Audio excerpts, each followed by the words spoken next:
For the News and Observer, I'm Avi Bajpai, your host of this week's episode of Under the Dome. Since leaving office, Donald Trump has been trying to retain and sustain as much influence over the Republican Party as possible.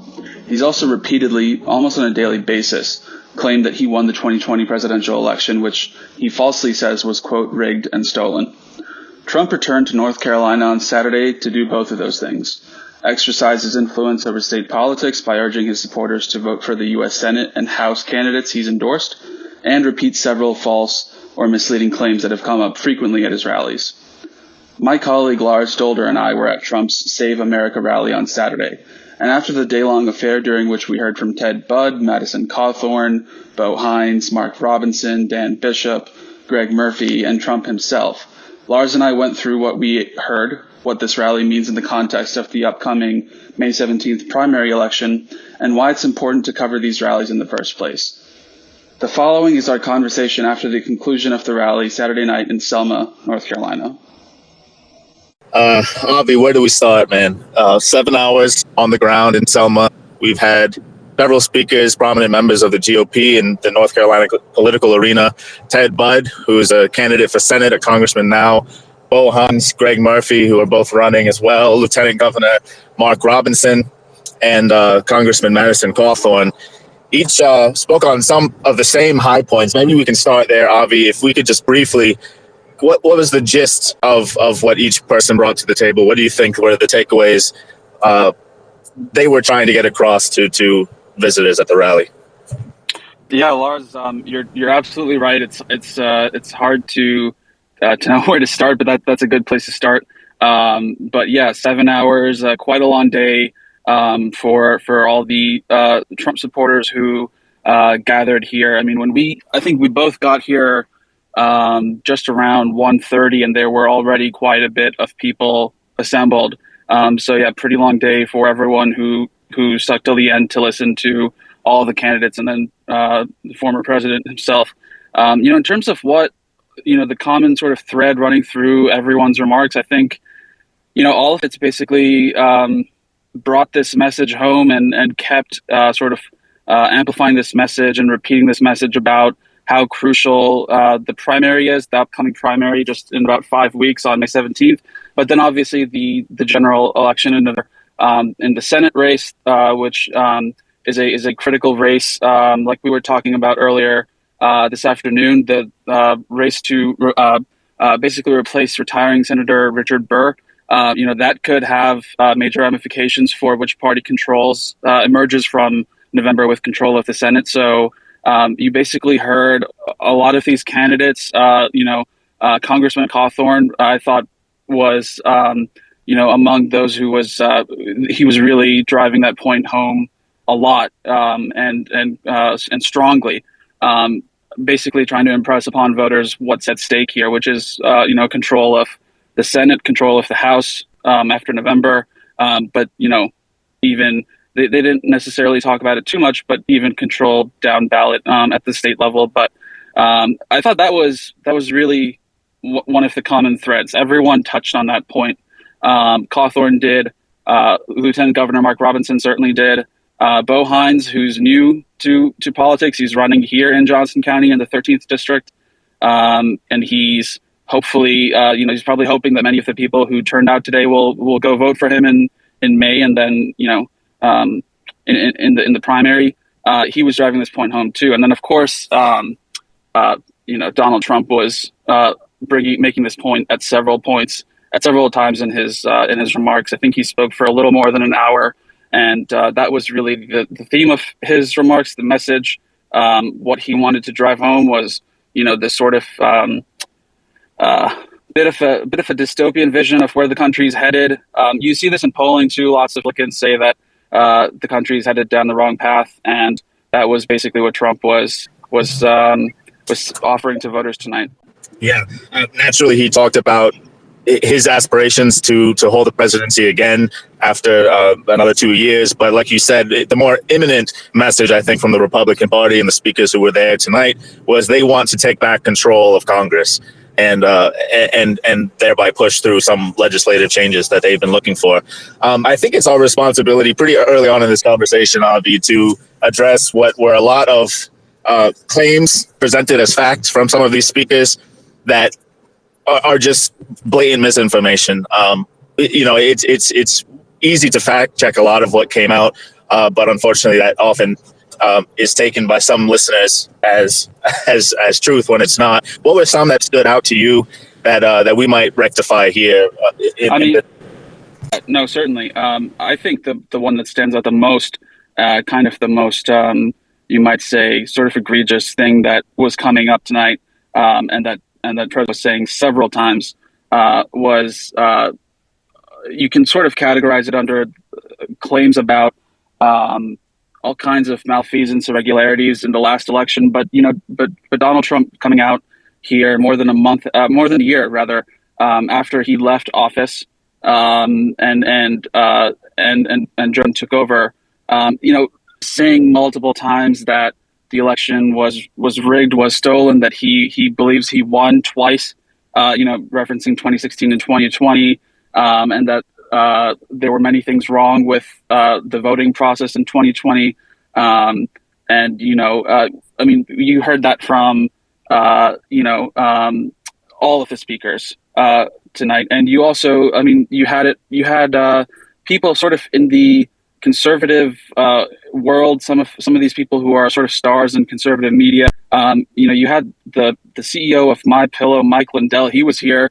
I think he got a shout out from Trump. I don't think he was invited to go up on stage, but you had him also making these claims.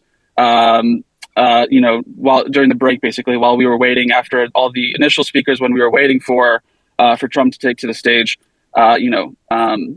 lengthy interviews with conservative media, basically talking about all of these claims, and none of this is new, but it's not going away either, which is the main thing. It has some staying power within conservative politics, and it's likely going to be the main theme going, headed into the midterms, and then of course headed into 2024. We don't know what's going to happen with the presidential race, but that was the one that stuck out to me the most. That was, Republicans have not really, across the entire party, have not figured out a way to talk about the truth of what happened. Joe Biden won the election, and you see this. Ted Budd is the candidate that endorsed in the Senate race here, and yet he gave an interview a couple of months ago in which he was asked point blank, do you think that Joe Biden is the legitimate president, is elected legitimately, and that he won by something, close to, I forget the exact number, but more than 7 million popular votes. And he said yes, and now he's actually being attacked for saying that, for admitting that. It doesn't seem like much. It doesn't seem like something that's really difficult to admit, but he's being attacked for that itself by a different political action committee running ads. So that was the one that stuck out to me the most. Yeah, I agree. I think that is the most egregious, like you said, the most dangerous. A highlight of my evening. When we get some better service later, we might upload a video. But I questioned Mike Lindell. You mentioned that he was one of the speakers who posited that idea of a stolen election. He claimed even that evidence of that was more votes coming from Pennsylvania, for example, than were voters in the state, which is patently false. Again, easy to fact check. And I called him on that, to which he responded unkindly. But we'll put that up later. I think that people might enjoy seeing the reaction. Let's talk about so optics is a big thing for the Republican Party. I think that you were kind of getting at that when you talked about their reluctance to admit when the party has fallen short in one way or another. And even the way that some of these rallies are organized, packing in the crowds really close around the podium to give an appearance of maybe more numbers than were there. It's part of a bigger campaign to present support that might not be there, right? Avi, for example, we heard from some right-wing reporters even this evening that 20,000 people were in attendance when that's just not true. By our estimate, we came to about 2,000 or so. How do you think that we can express or explain the difference in what Trump and Republican leaders would present as the kind of support they have in the state, and a more objective perspective of how they really might be supported among the electorate? Well, I mean, I think there's probably two things. One is, it's just important to be sort of straightforward about what transpired here today. I don't think we know exactly who was promoting this idea that there were something like 20,000 people who showed up. But when Trump came here to this venue, the farm at 95 here in Selma, 6 years ago, just a couple of days before the 2016 presidential election, the News and Observer, we were there covering that rally. And at that time, he drew something around 15,000 supporters came out to listen to him, and it was quite clear it was really nowhere near that level here tonight. In terms of why there's this inclination to sort of to make it seem like something that it's not. I think that goes into one of the questions we were talking about this afternoon, and that's really what this former president's continued influence is in his party among GOP voters. And we were saying that was going to be one of the questions. What was the turnout going to be like? What was the level of enthusiasm going to be like? Now, obviously, the people who were here and who were right in the thick of it, and basically, in the crowd right in front of the podium, there was plenty of enthusiasm for Trump and for the other speakers. So there's no doubt about that. But I think it is a valid question when you have much fewer people coming out to listen to Trump. And I think this is really most important when you think of Mary on May 17th, because Donald Trump has gone out there and endorsed these three high profile candidates: Ted Budd, Madison Cawthorn, Bo Hines, and it's a test. Basically, I think we're going to see how these candidates perform in a couple of weeks. They're all running in competitive races, and Hines in particular have several opponents, and some of those races look like they're pretty tight. In spite of, I think the question is, in spite of Trump's rally here today, him coming down here, if those races remain tight going into May 17th, and if the candidates he's endorsed don't sort of do really well, and if there are runoffs, if I think that's a signal from voters that they might still admire the former president quite a bit, and maybe there is a lot of sort of a groundswell of enthusiasm and support for him running 2024. But when it comes to him trying to influence the other races for Senate, for House, and further down it might be a signal that not everyone is on the same page, and that Trump can't necessarily just sort of, it's not translating into votes across the board.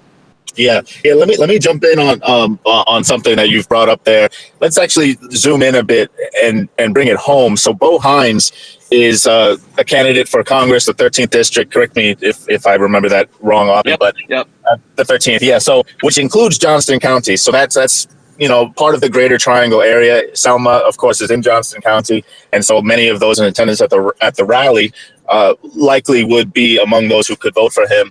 You wrote an article not long ago that indicated from some GOP leadership and others in the area underwhelming support for Hines, but we saw tonight that Trump doubled down on his endorsement. He actually pretty explicitly, it seemed like he might have been addressing some of those concerns. What do you make of that? And you maybe get into what you were talking about as to the weight of Trump's endorsement, what it means for potential candidates, and what it might mean on the other side too, when the GOP is still not happy with the candidate despite Trump's evident support. Yeah, so I wrote this article. This was from yesterday. The gist of it is basically, there are some signs that among local GOP figures here in Johnston County, people who are active in Republican politics here, not everyone is not on the same page about Bo Hines. There's this relatively new organization. It's called the Johnston County Republican Men's Organization. It's completely independent of the county GOP. It's led by Linwood Parker. He's a former mayor, a longtime mayor of a town here called Four Oaks. He's been active in Republican politics for quite a long time here in the county. And this group is basically is spending money to put out ads in local newspapers. Two papers this past week, and they were indicating that there's more to come. Basically, addressed to Trump and saying, we basically the message basically being we remain steadfast supporters of yours. We're enthusiastic. We're enthusiastic supporters of yours, and we've delivered for you in the past. The ad is explicitly noting that in 2016 and 2020, Johnson County delivered for Trump. I think both times it was more than 61% of the vote went for Trump. But they have strong concerns about Bo Hines, and the ad is clearly saying that their message is that there is no sort of thinking about it further. They can't support Hines's candidacy. This all stems from the fact that there are some people here locally who have reservations about whether Bo Hines can adequately represent them in Congress, given the fact that he doesn't really have any strong ties to the county itself. Now, I talked to a spokesperson for Hines, and he noted that Bo Hines spent a few years playing football for NC State. He lived in Raleigh at that time, presumably in Wake County. So pushing back on that a little bit, saying that no, he does have connections, but I think that's interesting that these local figures who know voters here, who have been sort of ingrained in this community, lived here for a long time. Some of the opponents that Hines is facing in the GOP primary are people who have lived in Johnson County for their whole life, grown up here, have businesses here, and they feel like there's a candidate who's coming in from outside who doesn't sort of understand their community, doesn't reflect their priorities, and they don't have faith that they're going to fight, that candidate's going to fight for them in Congress. So, I mean, I don't know about you, Lars, but one thing I was noticing today was you can sort of tell from the crowd reaction which candidates people are more enthused about. I think I would probably say Trump and Robinson were at the top of the list, generating the most amount of sort of like loud, raucous cheering and applause and enthusiasm. I think the question is, we're 5 weeks out from the primary, and if, in spite of this, it's a tight race for Hines, that I think that's going to be a signal that Trump coming out and endorsing Hines, and tonight he was saying that he has his complete, and I think something along the lines of complete and full or complete and total endorsement. That's not really translating into votes for whatever reason, whatever concerns or reservations people might have. So I think that's a major thing that we'll have to watch. What is the president's influence going forward? Yeah, let's talk about Ted Budd briefly, and we can come back again to talk more about Robinson and Cawthorn. But Budd is part of a race that has more immediate importance, like we mentioned earlier. He and Trump suggested at tonight's rally that his numbers are far and away ahead of the pack, almost as if he had already won the primary, the Republican primary. What are you seeing, though, from your reporting? Because he has some strong competitors, familiar names in the Republican Party in North Carolina. How is he really stacking up against the competition? Yeah, when you talk about Budd, while we were here today, the word that kept coming to mind for me was consolidation. The message to the voters was that the party has to come together and support Ted Budd so that he can a strong candidate going into the general and beat Democratic candidate Sherry Beasley. But to me, the one of the big pieces of news today is that Mark Robinson, the lieutenant governor who hadn't endorsed a candidate yet in the Senate race, came out today just a few hours before he was set to appear at the rally with Budd and Trump, and came out and endorsed Ted Budd. I thought that was notable that he decided to make that decision right now. And the word consolidation, that idea kept coming back into my head. It seems like at this point, the party is trying to more and more figures in the party, I should say, are trying to send a signal to voters saying, basically you should do as we are. We're lining up in support of Ted Budd. And, in terms of the question about, how I was getting that impression too, the way that Trump was talking about some of this recent polling, sort of implying that sort of a foregone conclusion that, and then he was, one of the other interesting things was we had a gubernatorial candidate today from Arizona, Carrie Lake, another individual who's been endorsed by Trump. She was here at the rally. She was talking with Mike Lindell for some time, and at one point Trump was saying, it would be interesting to see who wins their primary by a bigger margin, Carrie Lake or Ted Budd. I don't really know if that's the case right now. I think they might be sort of jumping the gun a little bit. It was a good couple of weeks this past week and the week before for Ted Budd. There were a couple of polls that came out that showed that his lead might, he might be in the lead now, actually, because for many months it was former Governor Pat McCrory, whatever sort of limited polling there was, that it was really showing that McCrory had an advantage. So yes, there are some recent polls. One, if nonpartisan poll by Emerson College and The Hill. I believe that poll was showing that Ted Budd has a 16-point lead over McCrory, but that's just one poll, one snapshot in time, and it's serving one group of voters. I don't know how much you can sort of attribute the broader state of the race to one poll. And I think things are still in flux. And, Ted Budd is still facing three other major candidates. Of course, Pat McCrory, but also former Congressman Mark Walker, and then veteran Marjorie Eastman. So I don't know that the race is sort of settled at this point. There's still 5 weeks. That's plenty of time, and it seems that Trump and other figures in the party and in local North Carolina Republican politics would like for there to be a big shift towards Budd and for that to be sustained. We'll see. We'll see if there are more polls that come out in the next couple weeks before the primary, if that's what it shows. I would point out, there was another poll 2 weeks ago. It wasn't a poll from a sort of nonpartisan entity or news outlet, but it was showing a much closer race. I think that poll was showing a 3-point advantage for Budd, which was within the margin of error. So, all of this comes back to the main point that we have 5 weeks left of the primary. And on May 17th, when results coming in, then we'll see whether voters are on the same page as Trump to this degree, or if there's still, if that's not the case. Mark Robinson and Madison Cawthorn were there, as we said earlier. Two of the more engaging speakers at the event. I would say they seemed to evoke more emotion from the crowds than some of the others outside of Trump himself. Neither, though, it really fit the same profile of what we're talking about with Budd and Bo Hines. That is to say that the voters from Johnson County and surrounding areas might not be thinking of them for an immediate election. Cawthorn will be up, but he's a Western North Carolina congressman, and that his district doesn't include areas here. And Mark Robinson is lieutenant governor. It might be making a run. He's been hinting at a run for governor in the next couple of years. But again, it's not part of this run up to the primaries. But what do you think they represent in the party, and what do they bring to the table attending events like this? Why are they part of the bigger conversation? Yeah, that's really interesting, especially Cawthorn, who is several hours, his district is several hours away from Johnson County.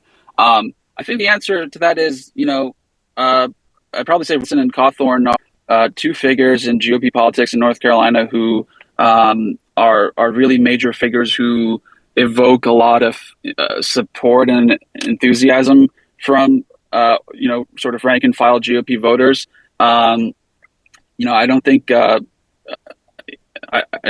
it should be underestimated how much enthusiasm and support there is out there for someone like Mark Robinson, who people weren't necessarily looking at as the GOP nominee for lieutenant governor to make it out of that primary a couple of years ago. And like he was saying it himself today, that just a few years ago he was a factory worker, and now he's standing on a stage in front of all of these people, chanting his name, chanting Trump's name next to a former president.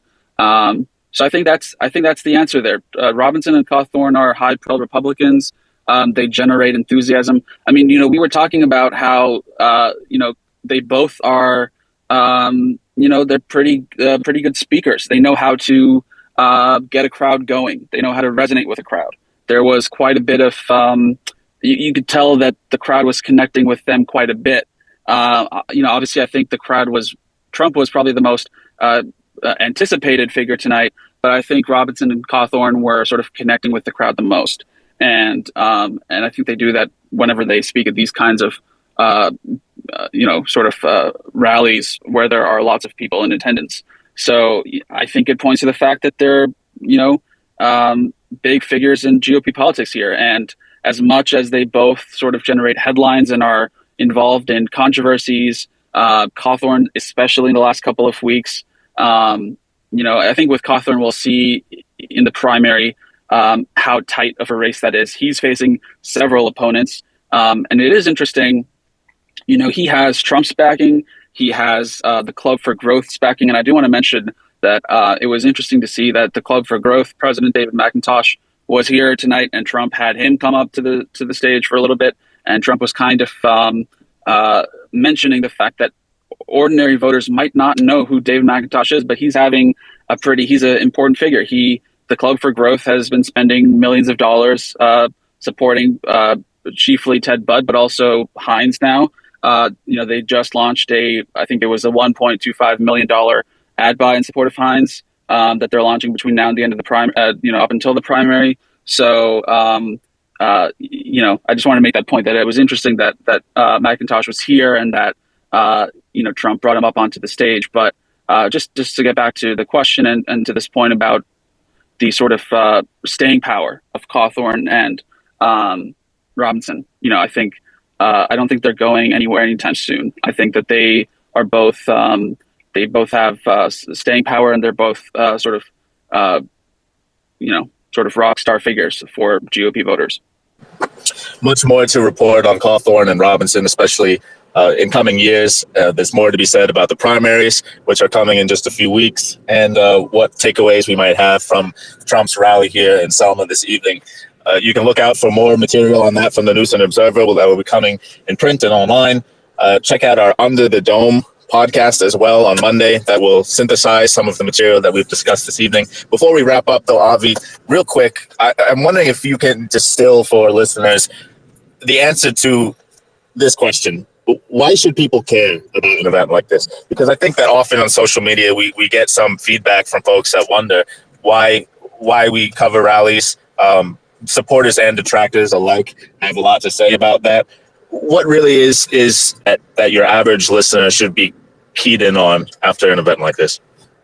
Yeah, I think that's a great question, Lars. I think for me, my way of thinking about this is, you can sort of read about rallies like this in the newspaper, online, or see some clips about them, clips of them on TV or whatever, and kind of, sort of dismiss it as, it's just a political rally, and this is on both.